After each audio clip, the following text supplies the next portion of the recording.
гледачи, огромна чест и задоволство ми представува да ви го најавам најновото издание од емисијата од своја страна на телевизија Сонце.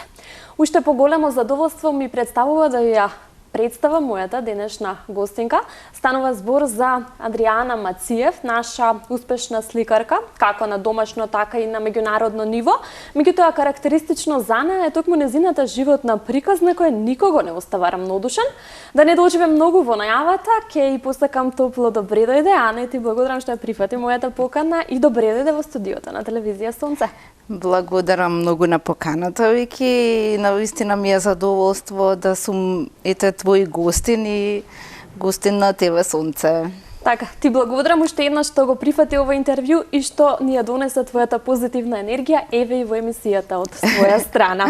Во најавата за тебе има многу да се зборува, има многу да се кажува. Ти си една таква личност која што на прв печаток оставаш посебна енергија и посебен шарм. Меѓутоа, темата за која што денес ќе разговараме и за која што денес те поканив е токму она што се случуваше во изминатата една година за тебе.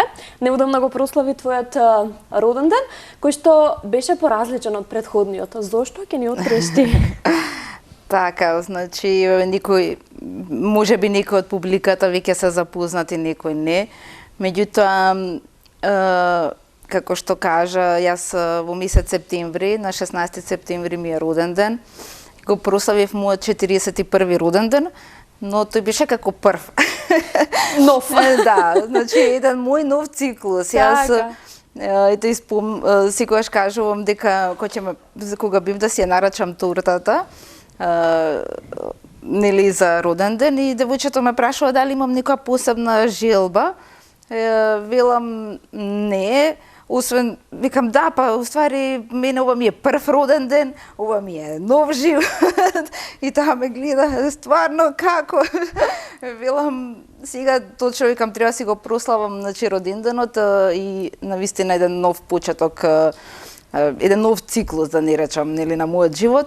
Што се случуваше? Значи пред година дена ми беше диагностициран канцер на дојка со метастази на карлица, на црн дроб, на коски. Значи навистина една тешка ситуација здравствена. Каде што предходно, значи извесен период предходно, имав големи болки во половината и мислев дека е некој шијалгичен нерв и одев кај физиотерапеути, кинезитерапеути, се што знаев, се што некој да ми помогне околу тој аспект, но постојано ми велеа ќе ме фатат, нели, малце, ќе ме допрат, ќе ме наместат, ќе ме масират и ќе бидеш добра, но јас бев све полоша и полоша. Едноставно додека еден ден буквално не откажав. Бевме со мајка ми во една приватна болница, случајно нешто имавме некои врски. Јас веќе во тој период не можев ни да возам автомобил од страшните болки кои ги имав во телото, во нозете, бидејќи почнав и да кривам, телото ми доби друг облик и велам на мајка ми, излегов од автомобил и викам толку јас не можам повеќе, откажав. Како, што ти не можам, велам да одам и само се подпрев на еден зид и виднаш повика луѓе, нели, ме хоспитализира и тука почна нашиот пат или нашата голгота на дознавање на диагнозата. Почна, направија томографија, испитувања, биопси, крвна слика, све што следен тие детални испитувања и тука е првиот шок кога ќе те погледнат вака очите на докторите и сите во неверување што ти се случило и како си дошол до тој степен, бидејќи мене кои ќе ме прашат Андријана, нели сите знаат за карциномите, има не знам прв, втор степен, ваков таков и јас велам не знам кој степен, мојот степен, не знам како да го кажам. Да, они по медицински пат, нели, тоа се третира, меѓутоа самата состојба беше, нели, алармантна и тоа е првиот, нели, шок диагнозата, вториот е финансиското, пошто знаете колку чинат испитувањата по приватните болници и само рековме тоа, нели, не знае човек што да направи, меѓутоа Виднаш од таму ми рекоа да поидам на онкологија, дека таму ќе ја добиам истата грижа од докторите, дека работи професионален кадар, нели, на нашата онкологија. И така и се случи. Не знам, некако мислам дека беше викенд и требаше понеделнички да поидам, а јас со страшни болки, мајка ми дома само знам така беше избезумена, телефонски повици, се нешто и едва чекавме нели да дојде понеделник, поидовме на онкологија, јас бидејќи веќе не можев да одам, мораше количка за мене да се обезбеди. И на вистина, затоа кога кажувам дека сум благодарна на онкологија и на цел персонал таму, тоа на вистина го мислам и го чувствувам, затоа што во тој период се што ми требаше беше обезбедено, и количка, и да дојдам до, нели, до потребната терапија.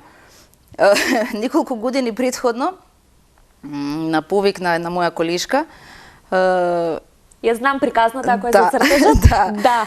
Значи, неколку години претходно, колешката не викна неколку колеги, вели, сакате ли да направиме, да ги разубавиме ходниците на онкологија за пациентите со карциноми. Ние, уметниците, не велам само за себе, нели, за сите сме, секогаш сакаме да поидеме и да направиме некое добро дело хуманитарно, да се одважиме, нели, на некоја покана од тој тип. И јас исто така учествував во тој проект. И баш јас ги испишував познатите афирмации од Луиза Хеј, писателката, која исто така е позната како го има преживеано канцерот. Јас велам прележано. Прележано, така. Нели, како COVID-19. Како вирус, како било што. И едноставно, не знам, работевме ден-два и сега, нели, се случува, мене мајка ми вака ме турка во количката, јас во тешки болки не гледам ништо, тогаш беше најголемиот тик на пандемијата, ковид. Кој да мисли на сето тоа, кога човек, нели, е во таква состојба. И ме носи до канцеларијата доле каде што е приемно кај доктор Нинова Васев. И јас само вака си го гледам цртежот, бидејќи моето е така ударно горе, случајно така се погоди, нели, просторот, и не ми се верува дека јас после 3 години сум пациент на онкологија.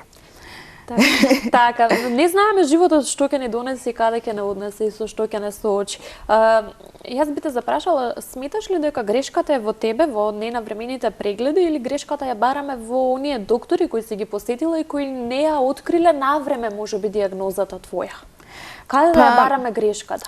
Јас не барам грешки или виновници, бидејќи тоа е една специфична состојба.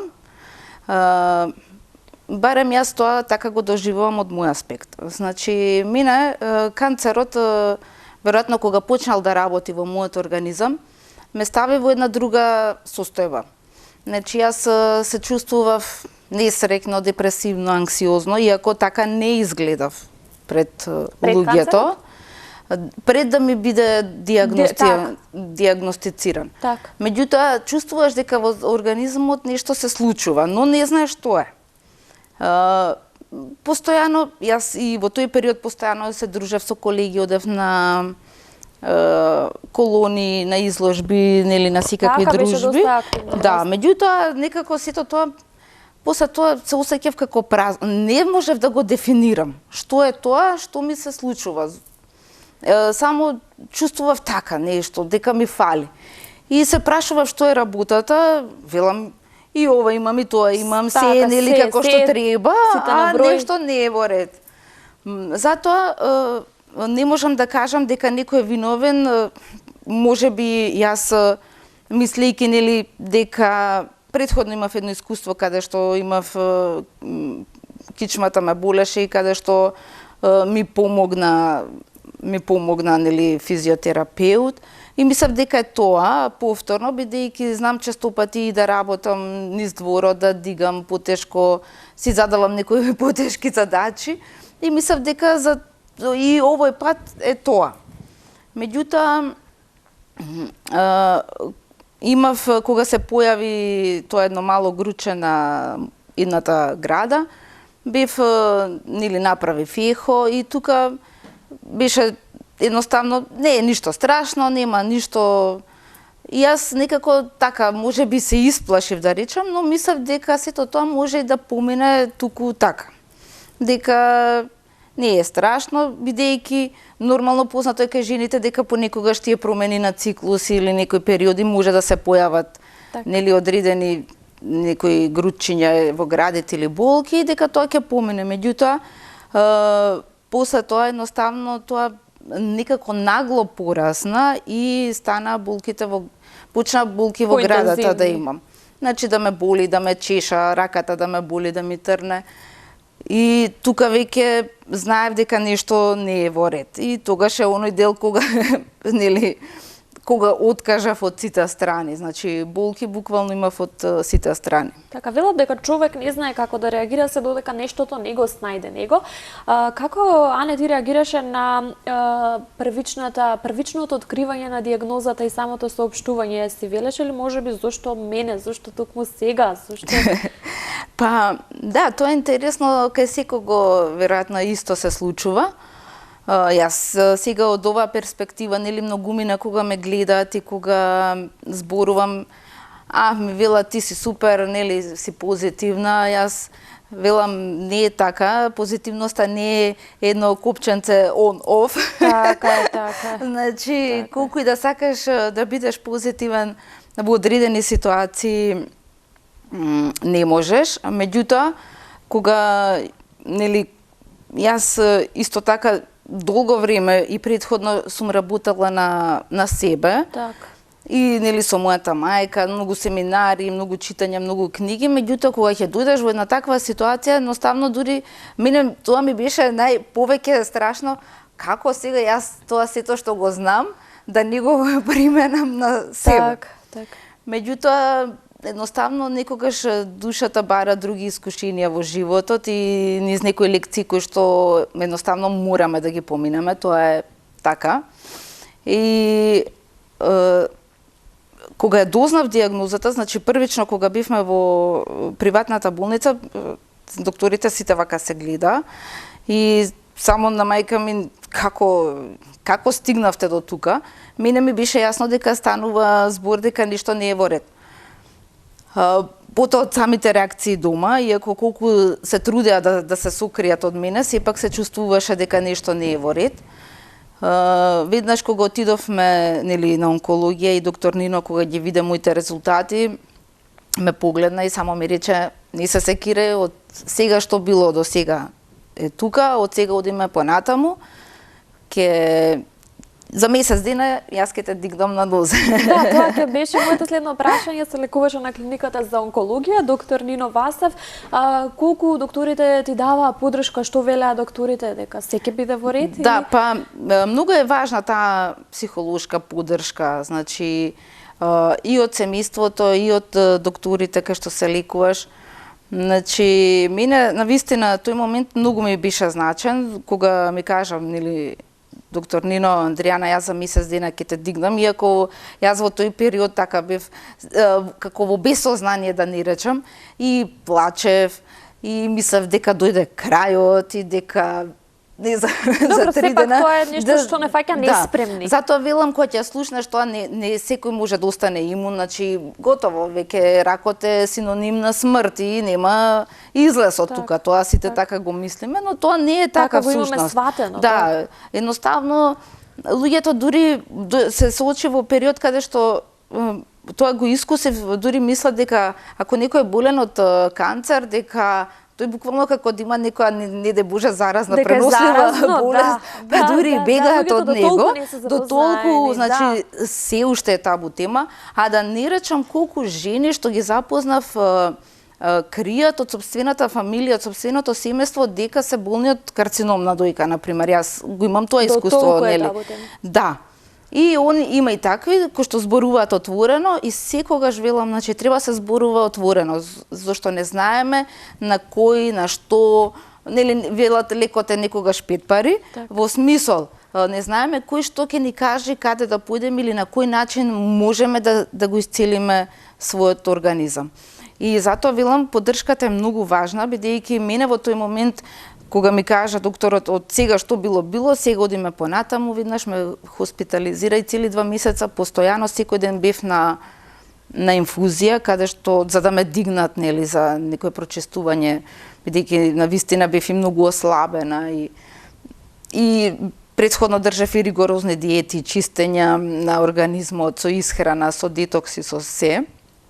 И тогаш и сестрите кои беа горе, значи кои постојано како си Андријана, јас лежам, нели, вака со инфузиите во рака и ќе дигнам поглед, добра сум, мене од сите страни секаде ме боли, не можев да станувам, лежев, ќе ме дигнат за до тоалет да ме однесат или на зрачење кога почнав пута, бидејќи веднаш после мојот роден ден почнав со хемотерапиите, примив 8 хемотерапии и 10 зрачења кои што беа на абдомен на карлица. И во тој период ми вела некој вела дали зрачењето боли. Велам не знам зашто мене се ме болеше. Нешто боли, да. Секогаш ме болеше нешто, не знам од што ме, мислам, не знам дали боли зрачењето, бидејќи мене ме болеше од самата моја состојба. Инаку морам да споменам дека на онкологија исто така има персонал што работат со луѓе, значи за поддршка на пациентите болни од рак. Тоа се прекрасни жени психолози, што навистина е многу важно да жените сватат дека има живот и со ракот и после ракот. Значи и тој не е неизлечив во секој случај. Ракот доаѓа едноставно како опомена во нашиот живот. Тоа морам да го кажам, бидејќи ние често пати знаеме да се заборавиме себе си. Вики, кога ќе се заборавиме себе си, тогаш нешто мора да ни се случи за да не отрезни. Те отрезни ли борбата, а не?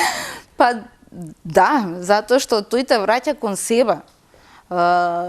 Тој прави да се свртиш кон себе, затоа што ние забораваме на сопствените вредности, ние забораваме кои сме, што сме, сакајки да нели да бидеме добри за нашето семејство, за околината, за пријателите, за работата, трчаме, буквално трчаме по работа, не знам, по пари, по бизниси, по се нешто, а ние се оставаме последни.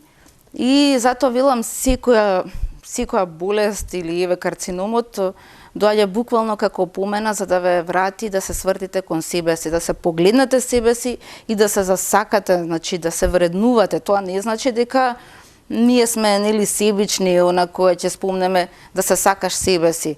А не од себична гледна точка, туку како ние ќе бидеме добри за себе, како ќе бидеме добри за работата, за семејството, за децата, за партнерите. Значи, како ќе бидеме добри ако ние не сме добри? А ние кога ќе се изгубиме во тој вртлок, не сме добри за себе, не сме добри за никој. И затоа велам, ракот дојде и ме промени за 360 степени. Да, ќе те прашав дали те промени, што се случуваше со луѓето во твоето обкружување, останаа ли оние кои требаше да останат? Па некој остана, некој си замина и тоа е така и така треба да биде. Така, тоа е одлична лекција, да, може да самите нас. Ние се врзуваме нели за луѓето, за нештата. Меѓутоа животот носи секакви предизвици и искушенија. И добро што е тоа така, бидејќи кога не сме свесни, тогаш се држиме грчевито, се бориме за некоја работа. Меѓутоа кога ќе се отвориме, кога ќе ги согледаме работите вистински, трезвено, со отворен ум, тогаш ќе разбереме зошто некои личности си одат од нашиот живот. Бидејќи навистина тие биле тука додека требало да бидат, кога не треба повеќе не се тука, доаѓаат нови, нови искушенија, нови предизвици во животот, нови ликови. Мене ракот навистина ме научи, јас на никого не му замерам за било што, не бидејќи, затоа велам, луѓето се плашат. Имаше период кога некој не може буквално ни да ти се јави да те праша како си, до вчера си пиел кафе, си седел, си се дружел. Меѓутоа ги разбирам, бидејќи се плашат, значи имаат страв. Самата страв од болеста едноставно ги прави да се отргнат од вас. И тоа не е најстрашното, не е лесно, но меѓутоа све се пребродува во животот, затоа што кога ќе сватите дека вие сте тие најважните, вие сте тие единствените кои што сте си важни на себе, се друго е менливо и променливо. Важи ли она дека вториот живот ни почнува кога ќе сватиме дека имаме само еден? Па веројатно да. И што побрзо тоа го сватиме, тоа е подобро. Затоа треба да се благодариме, да сме благодарни. Значи, јас велам постојано, човек треба да е благодарен за секој ден, за секое утро кога ќе станеш, кога ќе ги отвориш очите, да си благодарен што си жив. Замислете колку Господ е дарежлив и него колку не сака. Така, значи, што сме тука само, тоа е единствениот кој што не сака и е љубовта, безусловна. Зошто тој секој ден ни го дава на дланка, не буди, не ги дава сите, иако некој ќе рече, ама како сега, еве, нели, ова ми се случи, тоа ми се случи. Да, тоа ни се случува од самите нас, затоа што ние бараме такви предизвици и искушенија во животот, не зашто Господ ни ги дал, да речеме, нели, условно. Нема сега јас да зборувам, нели, во тој смисол сакам да кажам дека на вистина треба да сме благодарни на секој ден, на секој момент, на секој миг, на се што ќе доживееме, да благодариме за малку, за да имаме многу. Така е. Токму така.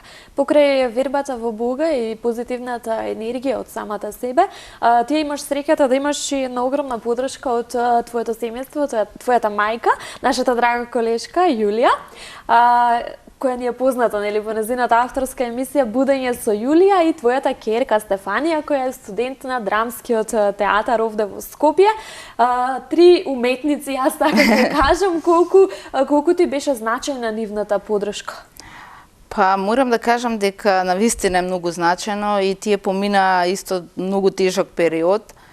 Мајка ми, нели, оној најтешкиот каде што требаше да се грижи за мене, за Стефанија, за цела куќа, за се што треба, све што носеше, нели, тој период на нели да се набават лекови за суплементи, значи цела борба, одење, секој ден доаѓање. Јас, бидејќи на вистина долг временски период не можев да станувам, да ме дига, да ме носи, значи сепак да биде врзана околу мене и сепак сметам дека не е лесно, нели, за еден родител кога го гледа собственото дете во таква ситуација. На вистина ми беа од голема поддршка. Јас ева сега вака јавно да им се заблагодарам. Стефанија сепак е едно дете, мислам, нели за мене е дете, но таа е веќе девојка 22 години, како што кажа, студент на факултетот за драмски, да, студира на турски јазик во турската класа на професорот Елеса и на вистина сепак и за нејзе не беше седно, бидејќи требаше, постојано имаше ангажмани на факултет, а јас, нели, не бев добра, но добро се соочи со сето тоа и, да речам, остана на здрави нозе, да може да и да биде моја поддршка и да може да си го тера оној нејзин дел, да. Така, што се случува со твојот дел во однос на приватното, во однос на работата, во однос на сликарството? Што се измени во оваа цела година?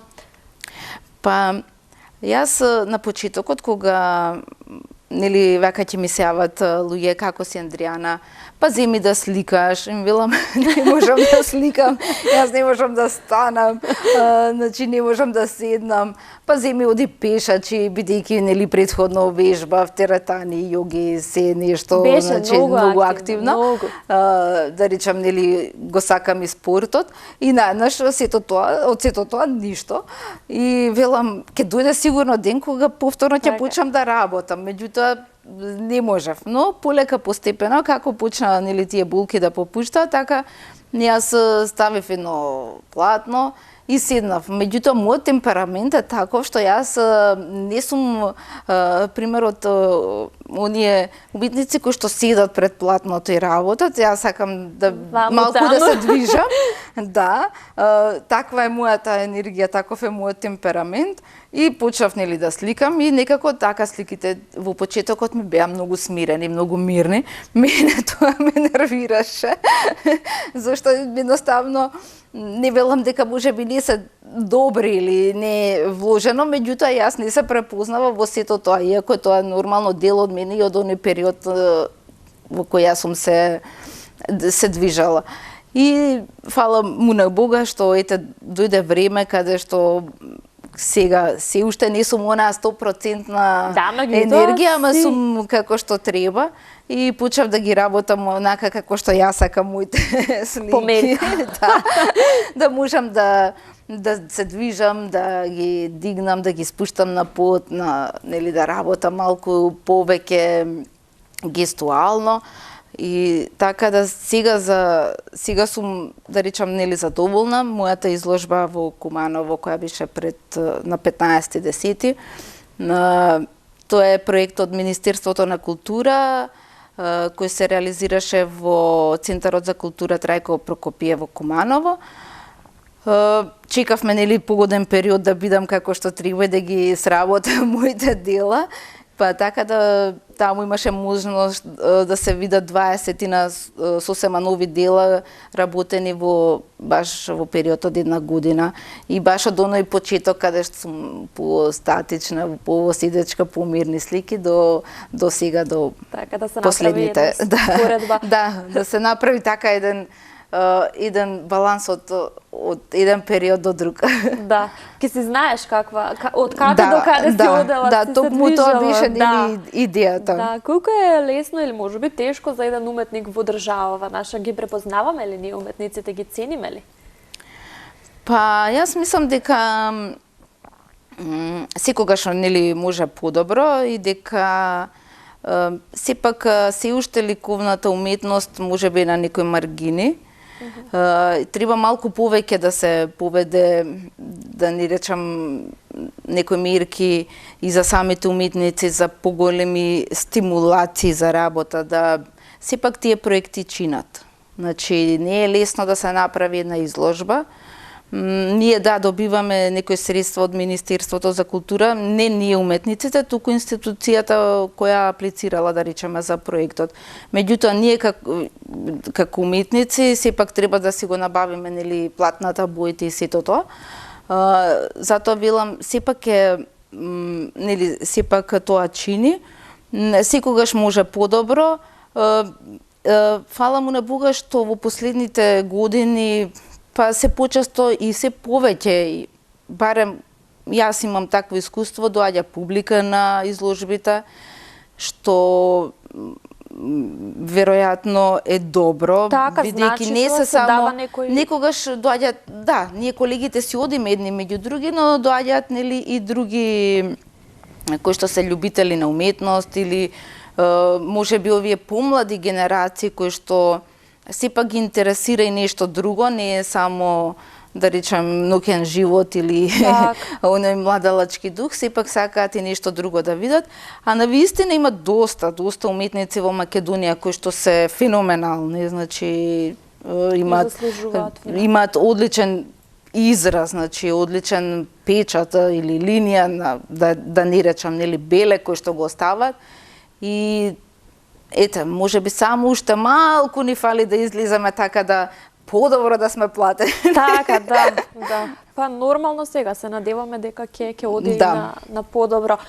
Можеме да говориме до утре вака со тебе, меѓутоа времето ни е кратко, па јас ќе замолам да упатиме една порака до сите оние кои ќе го погледнат ова интервју, верувам ќе го погледнат многу.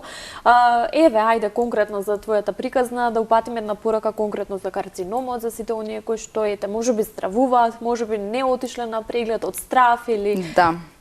Па јас на сите жени, еве сега бидејќи навистина, да не речем дека карциномот е модерен во ова време, но да не се плашат од било што и да им се каже, значи да, ќе го поминете тој период на страв, меѓутоа да се соочите со тоа, да не речем да го засакате, значи да го прифатиме дека тој дошол едноставно, како што реков, дошол за нешто да не опомене, дошол за да направи од нас подобри личности и еден ден тој ќе си отиде.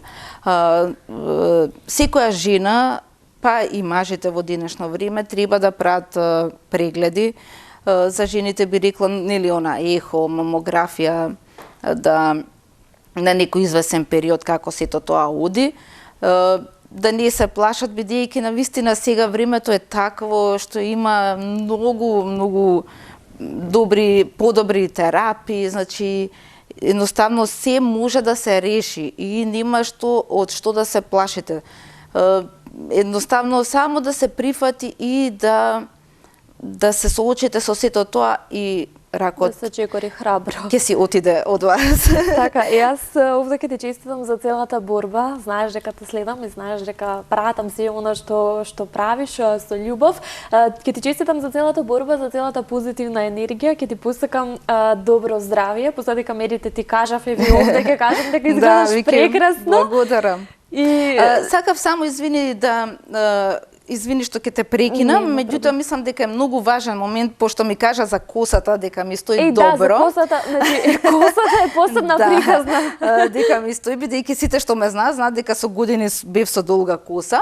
Значи моментот нели кој ќе почнете да примате хемотерапија, веќе после 2-3 недели почнува да опаѓа косата и за жените тоа е исто така еден огромен шок. Втор шок после дијагнозата. После се. Меѓутоа да не се секираат. Значи трипките паѓаат, вигите паѓаат, косата паѓа, но доаѓа нова, подобра. Еве ви доказ дека да не се секирате, мислам стварно за сите оние кои се соочиле со проблем не вела мене ми беше леле косата ми паѓа, малце фаќа нервоза бидејќи сепак не е пријатно чувството, меѓутоа ќе си отидете на фризер, ќе си шишате скроз кратко. Мене си ми вака хубаво.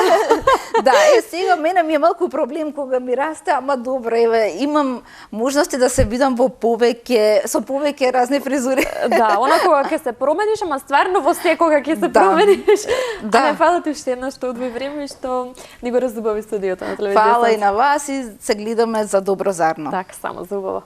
Почитувани гледачи, од своја страна со Андријана Мациев. Јас нема повеќе да должам ова интервју и оваа девојка кажа се што беше предвидено да се каже во ова инспиративно издание од своја страна. На самиот крај само ќе ги поздравам моите пријатели од бутик Мај Мода, кои веќе ја имаат нивната есенска колекција и кои можете да си ги посетите во секое време. Во центарот на Скопје, не заборавајте. Ние се гледаме наредната среда во истиот термин. До тогаш останете во добро здравје и бидете ми поздравени.